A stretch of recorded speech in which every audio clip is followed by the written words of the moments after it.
मेरे प्रियो, इन वचनों के द्वारा परमेश्वर आपके जीवन में चंगाई, आशीष, छुटकारा देना चाहता है। क्या आप सोच रहे हैं कि मैं कमजोर पड़ चुका हूं?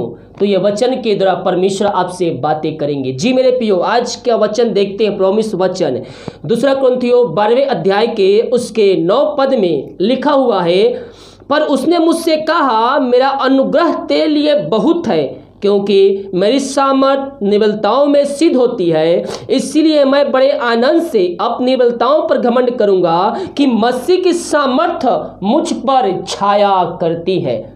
किसकी सामर्थ आपके ऊपर छाया करती है? मसीह की सामर्थ आपके ऊपर छाया करती है। जब आप कमजोर हो जाते हैं, जब आप दुर्बल पड़ जाते हैं, जब आपकी शक्तियां खत्म हो जाती है, तो परमेश्वर का वचन कहता है मसीह का सामर्थ आपके ऊपर छाया करेगा। ओ हालेलुया।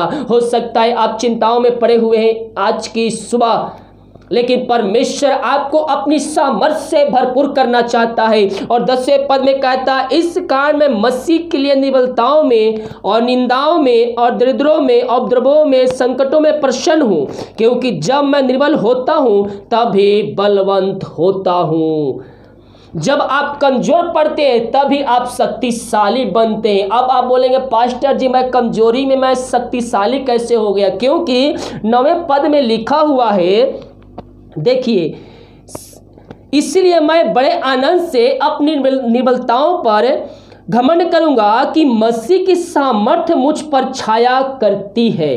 जब आप निर्बल पड़ते, जब आप कमजोर पड़ते, तो मसीह की सामर्थ आपके ऊपर छाया करती है। इसीलिए आप उस समय सामर्थ से भरपूर हो जाते हैं। 10वें पद को पढ़िए, क्या कहता है? और उपद्रवों में संकटों में प्रसन्न हूं, क्योंकि जब मैं निर्बल यानी कमजोर होता हूं तभी बलवंत होता हूं, यानी कि आप सामर्थी होते हैं।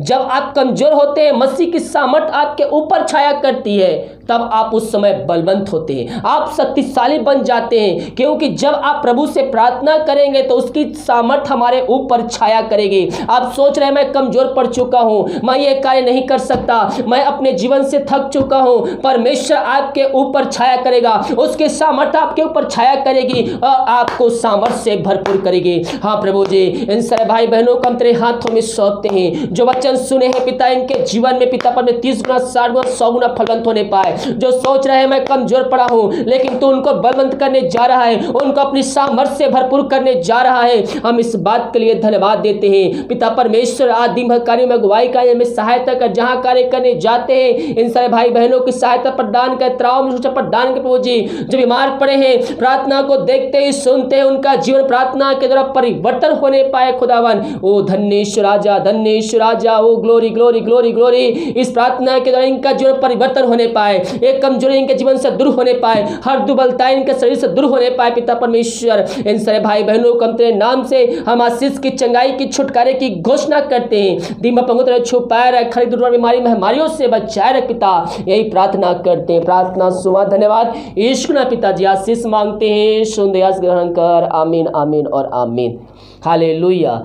वचन को सभी जगह शेयर कीजिए ताकि और भाई बहन लोग यीशु मसीह को जानकर उससे आशीष को प्राप्त करके अंत जीवन का सहभागी बन जाएं। God bless you.